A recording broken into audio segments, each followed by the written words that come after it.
ఈ reel views కోసం చేసింది కాదు. కుక్కలను పెంచుకునే అర్హత మనుషులకు లేదు. మనుషులకు వదిలేయడం తెలుసు. కుక్కలకు ఎదురు చూడడం తెలుసు. ఎక్కడికి, ఎప్పుడు, ఎలా అని అడగకుండా నమ్మడం తెలుసు. మనం వాటిని పెంపుడు జంతువులుగా భావిస్తాం, కానీ అవి మాత్రం తల్లిదండ్రులుగా ప్రేమిస్తాయి.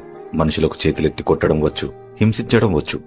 కుక్కలకు బాధను, సంతోషాన్ని, ఆవేశాన్ని అర్థం చేసుకుంటూ మౌనంగా సహించడం వచ్చు. మనుషులు వాటి మెడకి తాడు కట్టి లాగుతున్నా అందులో కూడా సంతోషాన్ని వెతుక్కుంటూ నాలుగుతో నాకుతూ సరదా పడడం తెలుసు.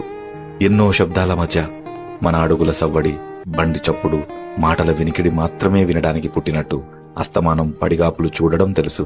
చూసిన ప్రతిసారి ఇదే మొదటిసారిగా భావించి సంబరపడడం మాత్రమే తెలుసు.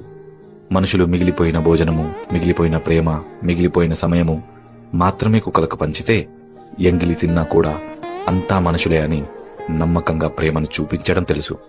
వీధి చివరలో ఉన్న ఒక ఊర కుక్కకి